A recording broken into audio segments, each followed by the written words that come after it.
Hey everybody, what's up? Here to give you my review on Sonic the Hedgehog issue 255, which I just got in today and ironically read for the second time. The reason I say read for the second time is because I got 255. Well, I got 255 in the mail today, but I read 255 on YouTube yesterday, thanks to STH Nicole 15, I believe. STH Nicole. If you, I was able to read the issue. Now, rereading it today, a little more up close and personal, I have to say that I know some people look at this issue and feel it's the weakest, but I thought it was all right.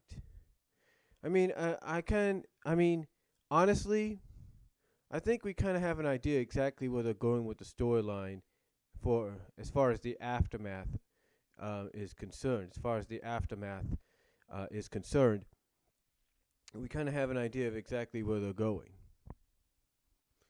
Now, as far as the change to Bunny's backstory, I mentioned this before in a video, and I'll mention it again. There's going to be a lot of people that are going to be okay with it. There's going to be a lot of people that are mixed about it, and there's going to be a lot of people that don't like it. But basically, the way it's described here is this.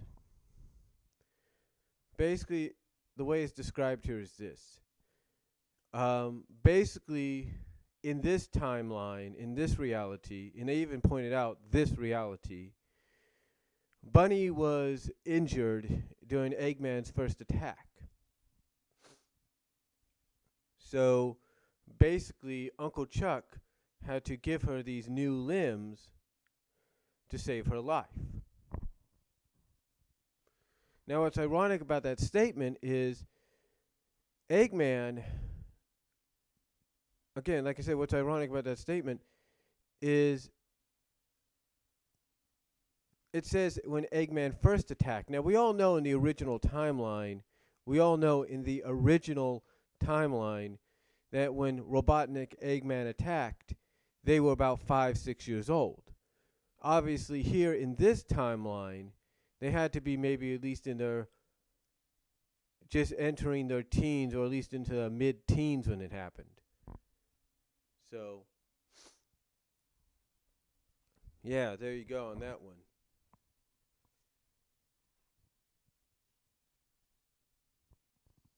Now, I do like the situation on the first page here, the kind of first thing of dialogue.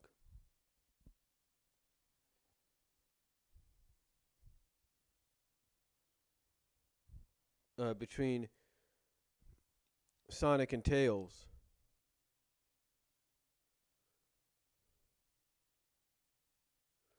And Sonic, basically being Sonic, says, "Oh yeah, we just go down," because they figure since Bunny has not, reported in or anything, that she might have been captured and is being held hostage.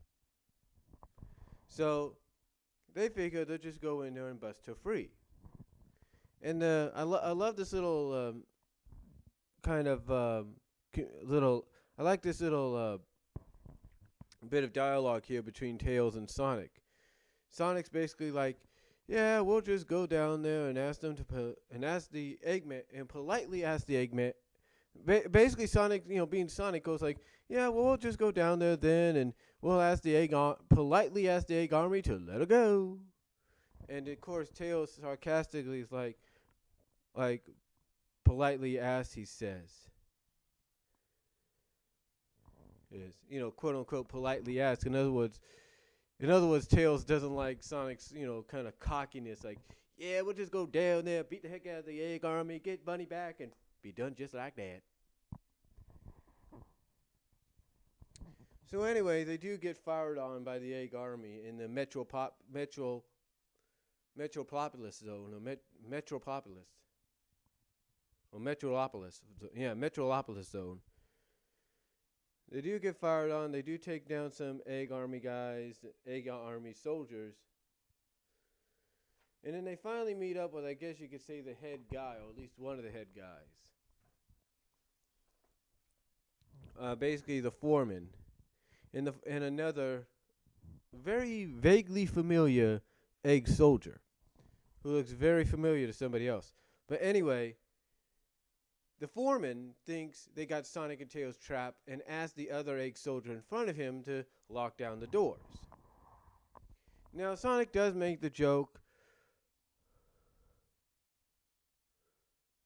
does kind of sarcastically tell this guy, yeah, basically, hey, make it easy on yourself, because you know if you try to make it hard, you know what's going to happen, right? You know the end result, right? And then he makes a joke after the foreman says he only takes orders from Eggman because he can't be intimidated. He only takes orders from Eggman. I like how Sonic jokingly says, "Oh, so you ask him, oh, you like fries with that, sir?" And then he orders the soldier in front of him. The foreman then orders the soldier in front of him to attack.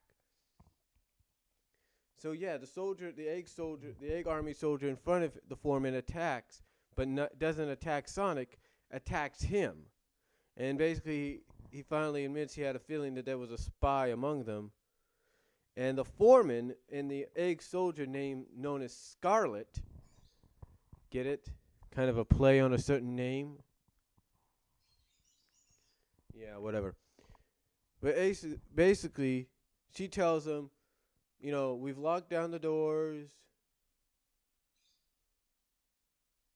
It basically tells them that they lock down the doors and not to come in until they've got everybody armed and ready.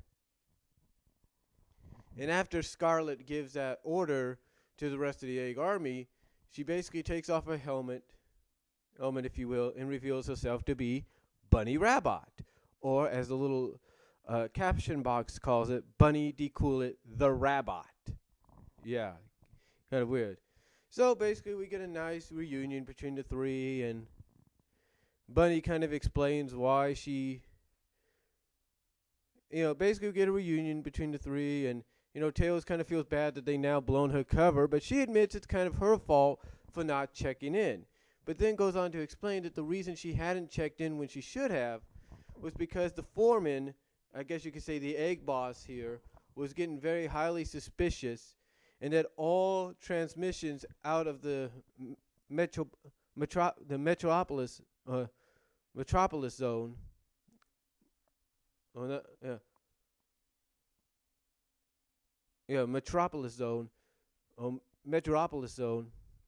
metropolis zone, were being heavily monitored. So basically, because she couldn't communicate the way she wanted to, she had to go deeper undercover as an egg army soldier. So basically, after explaining the situation and getting her up to date as to what's going on and everything, they finally come, basically after the explanation of why she hadn't, chimed in or anything when she should have, and kind of giving her an update of what's going on. And of course, she's none too happy with Sally kind of being on the death egg and kind of, not happy that they don't know what Amy is. She goes on to explain why she was here. And of course, Tails kind of says it's because of a generator. And she says, yeah, it's a generator that they just developed today. They just finished making today. And it's basically a generator to help reboot the death egg.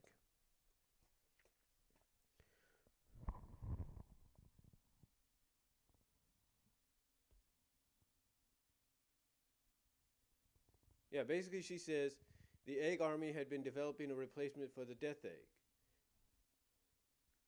And that basically the base is for R&D stuff, basically research and development. And again, like I said, she mentions that they just finished it today and she was going to plan on nabbing it. That basically, she goes on to basically tell Sonic and Tails, yeah, they just finished the generator today and I was going to go and get it until you guys showed up, and now everything's locked down tight and it's going to be harder than usual. And then she goes on to tell Sonic that his usual,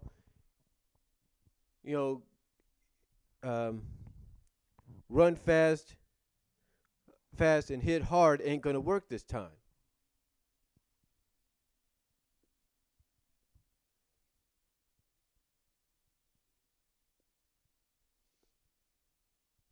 So basically, basically Sonic thinks, oh well, what if I? But basically, Sonic kind of jokes around and says, well, what if I really, what if I run really, really fast and hit really, really hard? And of course, Bunny's like, hey, Bunny and Tails are like, come on, man, be serious. Come on, Sonic, be serious. It's no time to joke. Oh, the joke, and they need to come up with a plan. So basically, so basically they agree, all right, no time to joke around, and it is indeed time to come up with a plan. So she says, okay, fine, let me sync up with Nicole. Now, this is where they see her robotic parts for the first time. Tails thinks, well, wait a minute, wasn't that, Tails was like, I thought that was part of a disguise.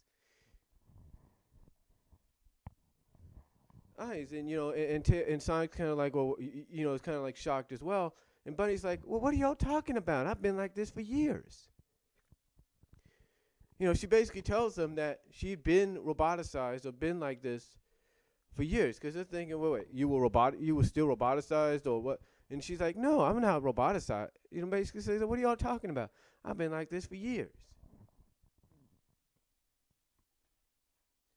And then finally, it hits Sonic right there with his memories of the new reality seeping in, along with Tails. They start remembering, oh yeah, Uncle Chuck saved her when Eggman first attacked. Uncle Chuck, basically this is what Sonic says, and I quote, this is what Sonic says about it. He says, and I quote, wait, I remember now. Chuck saved her life back when Eggman first attacked, in this reality. And they even put the word this in bold print to kind of emphasize that. And Tails is like, I remember too, I think. Now they do say they still need Bunny to help restore Nicole's systems. And Nicole's like, yes, I agree, but right now it may not be the best time to mess with her mind, especially with what we got to do. And especially with the fact that they're in the middle of enemy territory. So Bunny, of course, gets a little suspicious, thinking, what are y'all talking about? I'm standing right here. What are y'all whispering about? Out and everything. So before they can even probably say something, the Egg Army starts trying to bust in, and Bunny, under her Scarlet alias, just to say, no. Sonic's too strong. He took out the foreman. She's trying to buy some time, and it's not working. And Sonic's like, okay, so about that plan, and everything. So it's really cool. And then we get a little scene in the Antarctica, if you will, or Arctica, as it's called. And we meet Thundra, the egg boss for the Egg Army base in Arctica. And of course, Eggman, trying to get adjusted to this new reality, kind of wants to make sure who's who and everything, blah blah blah. Make sure Thunder's who he is. Does he have his transport to the Death Egg ready and all that? And he says, yes, he does. Yes, he does. And I guess you could say with a bit of a Christmas-like feel, well, maybe not, in a reindeer-like powered sled, which is on autopilot to send them straight to the Death Egg. Eggman and Cubot and Orbot, they're kind of happy to be done with this.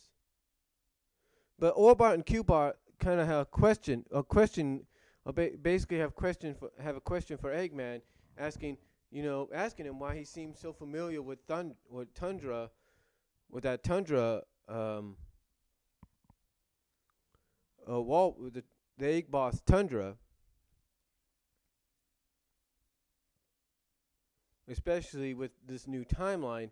And Eggman goes on to explain that it's a timeline that they're adjusting to, whether they want to or not. And that he suspects before long, this new reality, his new history, Eggman's that is, will take permanent hold. And of course, I think it's Cubot that's just like, doing his, I guess, because his voice chip and everything, he's like, holy, yup and yiminy, is that going to happen to us too? And Eggman explains basically that, like him, they were at the epicenter of the reality shift with him, and he assumes that the program may be rewriting itself as it speaks.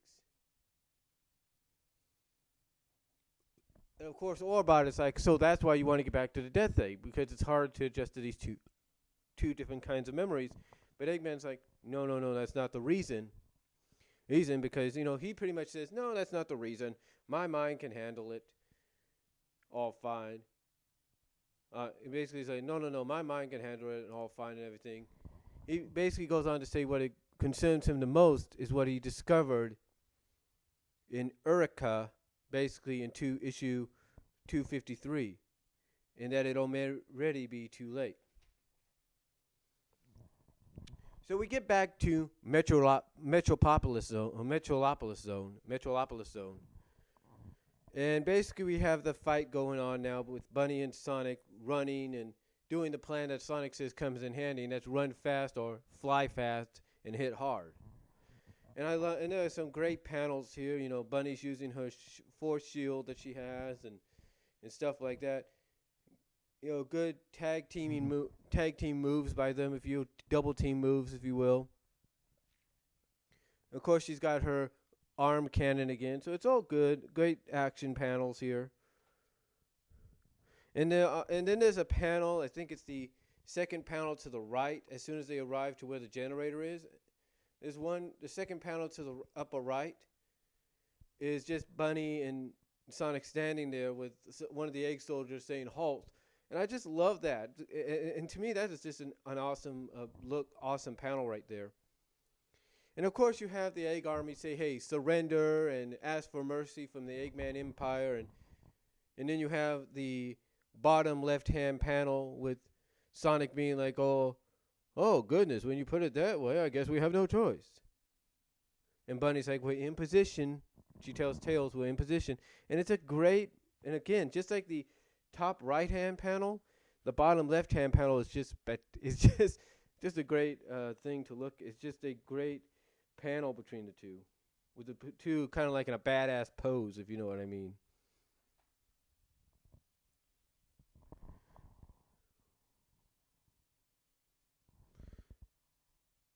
So basically, Tails is trying to open the doors for them to get into the generator and everything, when all of a sudden another earthquake hits. Bunny's asking what's going on. He says it's another earthquake and everything. And Bunny tells him, well, just get to the tornado. Then Bunny basically tells him, okay, fine. Just get to the tornado and we'll meet you there.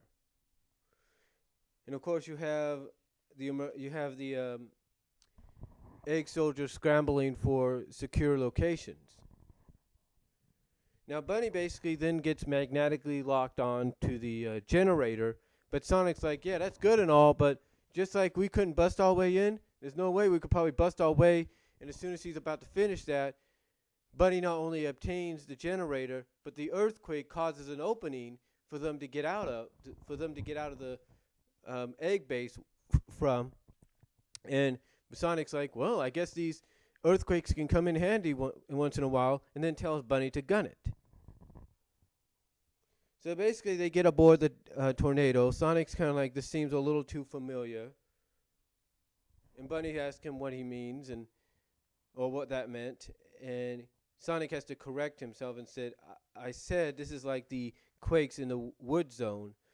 Chuck thought Eggman was behind it, and then Bunny's like, no way. And Bunny's kind of like saying the same thing that, everybody else has said so far, or some others have said so far. And that is, look, Eggman can't probably be behind it. And she's like, Eggman? I don't think so. Recently, there's been reports coming in from other army bases about stuff like this. So he's basically kind of explaining to him that it can't be Eggman because all of his other egg bases have been reporting the same thing. And then Sonic thinks, he wouldn't be crazy enough to endanger his own bases, would he? And then all of a sudden he flashes back to the ending of 251 where Eggman basically tells him as he's disrupting him, as he interrupts him from trying to restore the world to its original timeline. He flashes back to when Eggman says, "Hey, if I can't have the universe my way, neither will you." And then Sonic then goes like, "Wait a minute, correction, he is crazy enough." Or basically, he corrects himself and says like, "Yeah, what am I saying? He is that crazy enough to endanger his own egg bases because he remembers what he did by interrupting the reality." Sonic trying to restore reality to its original timeline. And basically, Sonic's like, "Okay, let's just get back to the Sky Patrol and install this thing, install this doohickey or the generator." And she's like, "That sounds good to me." So anyway, they get back on there, and Antoine's there, and he explains that he's already come back from escorting Chuck to Sapioria or whatever it is, or Spanganoria. He said that he had to be there to and then he had to be there, so he returned all to Threet because he had to see her again. And of course, Bunny Bunny admits, and Bunny basically comments that he was almost romantic there and everything, except for the almost. Basically, then Bunny basically comments and says, "Hey, you were almost romantic there, Twan, except for the yawn in the middle." And he goes on to say, "Oh, the flight was rough," and she explains hers was rougher. And then she wants to know exactly, and then she's like, "Okay, now that we're all here safe and sound," she basically wants to know, now that they're all back at the Sky Patrol, all safe and sound, she wants to know what the heck was Tails and Sonic talking about. And Sonic's like, "It's a long story, and there's no easy way to prepare anyone for it." And then Twan's like, "That's why I'm here. I should be here to help her through it and all that." And Sonic's like, "Yeah, you're right, man. Here, take Nicole. You're right." And then, they both got Tails has got this look like, "Yeah, I'll go help Rhoda install the generator." And Bunny's like, Bunny's still kind of curious as to what's going on. Antoine says, "Take Nicole," and that take Nicole, everything should be clear. Basically tells her, "Take Nicole. If you take Nicole, it will help explain everything, and then I'll be here for support."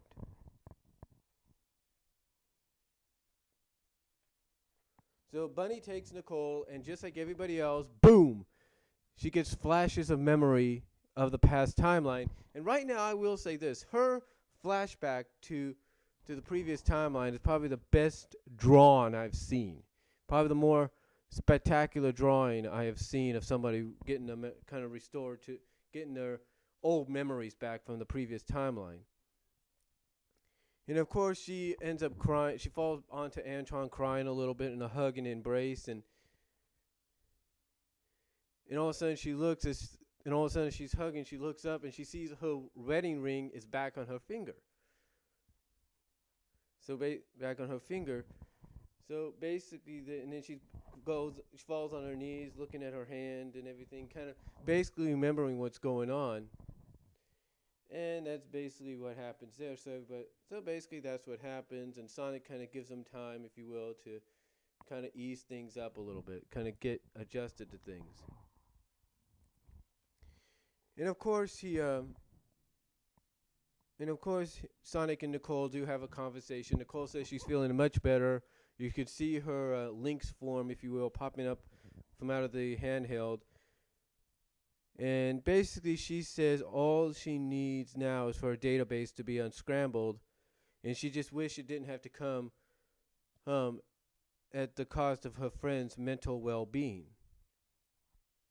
But Sonic assures her, "Hey, it's rough, but we're here for each other." But basically Sonic says, "Hey, it's rough, but we've got each other and we'll get through." And basically Sonic tells her, "Hey, it's rough, but we've got each other and we'll get through it." And Nicole's like, "Yeah, it may be a mute point in the end." And she explains that she barely has enough energies left from the Genesis wave, and that it may, and then may come down to either restoring Sally or Amy. And Sonic's like, "Hey, we'll get to that bridge we'll cross that bridge when we get to it." It basically sounds like, hey, don't worry, we'll cross that bridge when we get to it. But first we need to get him back here. And he asks her if she can keep in touch, find a way to get in touch with Sally, but also at the same time to have no more doom and gloom. Basically say, hey, get in touch with Sal, see if you can get in touch with Sal, and hey, chin up, no more doom and gloom, okay? And she's like, I'll do what I can. And of course, Sonic thinks that with all of them together, they'll be able to find Amy, and then thoughtfully says to Amy, wherever you are, take care of yourself. And then we end the comic, of course, with Eggman back on the Death Egg along with Cubot and Orbot. And Orbot explains that he doesn't have good news, but he has bad news. And the bad news is that Metropolis Zone reports massive damage due to an earthquake, and that the shield generator that Eggman commissioned was stolen by the Freedom Fighters. And then he also says one of the escape pods launched a few hours before they arrived, and the security managed to catch this image, and it's an image of Sally climbing into the escape pod. And Cubot, of course, being kind of like his voice kind of being a little cuckoo. He's like, oh, she ain't no robot no more. And before you can do anything interesting with her. And of course you have Eggman and Orbot looking at him like, huh? But anyway, after that like brief little, huh? Because after Cubot says that, and they have that look like, huh? You know, you have Eggman tell them to track down the pod and send Metal Sonic because basically he does not want Sonic seeing Sally alive. Or basically he says Sonic will not see Sally alive. So, yeah. That's basically 255 in a nutshell, folks. And I think it's a decent continuation. A decent continuation to the story, a decent second to last part to this arc. The artwork is okay. I mean, I know some people look at it and they're like, I don't think so. The artwork's not that great. The artwork's fine. The artwork is actually okay to me. It's more along the lines of I can understand how people look at it, but when you take a look at some of the panels, especially when Bunny gets back her memories, that is some very good artwork. You cannot deny that. And this is one of the reasons and to me this is one of the reasons I became a fan of the comic too. I mean, I like reading the comic despite some of the decisions that were made throughout the years. I like it when they team up Bunny Rabbit and Sonic the Hedgehog. I do. I mean, I like it when they do Sonic and Sally because that's the common denominator or the common pairing, romantically and action adventure-wise, sometimes mission-wise. That's the common pairing. But when it comes to action and adventure and kick-ass and just beating the crap out of badniks, Sonic and Bunny rank up as probably the best duo you have. Probably the best. From a male and female team-up. From a male-female team-up perspective, they're probably one of the best in comic. I know it's a long stretch saying, but probably the best in comic book history. So, and this really emphasized it because they really work well together. And that's why I always like seeing them team together. That's why I got a kick out of 218 and 217. You know, that's why I got a kick out of that, because they both work very well together. They do. So, overall, though, it's a decent continuation. I like how they are explaining a little bit more, even despite how people may feel about it. Again, like I've said in a previous audio video, I'm one of those that kind of has a mixed reaction of the whole changing of Bunny's backstory of how she got a cybernetics. I've kind of a mixed reaction to that. But overall, I have to say it's a decent, like I said, decent continuation. I do like how Eggman is basically realizing that basically Eggman's like, look, you know, no matter basically I do like the fact that Eggman's admitting that sooner or later the new history, his new his new history, his new reality, or his new place in this timeline, his new history, his new memories, and his old memories of this new reality is going to take probably permanent hold. And basically by saying that, he's saying the same thing for like Sonic and Tails and all of them. That sooner or later, all the memories of the past, all the old memories of the past in this reality, this new one, this altered reality, are going to take permanent hold. But it doesn't mean you're going to forget about the old reality. So that's kind of cool. In the long run, I think it's a really decent continuation. I know I'm repeating myself there. I know I sound like a broken record, but it is definitely a decent continuation to the story. I really like it. You know, I know some people may feel indifferent about it, but I think it's pretty good. So overall, I highly recommend, if you're buying the issues individually when they come to newsstands, to get this issue, pick it up. It's worth the read. And if you're a fan of action adventure team-ups, basically kick-ass team-ups, if you will, team-ups of male and female team-ups of kick-ass and beat the hell out of the enemy, then this one's for you, folks. I guarantee it. Again, overall decent, and looking forward to the final issue next month. And just to let anybody know, if you're wondering when you may get your issue, just remember, the holiday season is here, and a lot of post offices are going to get overloaded with mailing packages out with Christmas gifts and stuff. So just thought I'd let you know about that. But overall, decent issue. And that's all I'm going to say on Sonic 255. And comment below. And thank you for listening to my review. And take your time in listening to this. Peace out. God bless. And I'm out.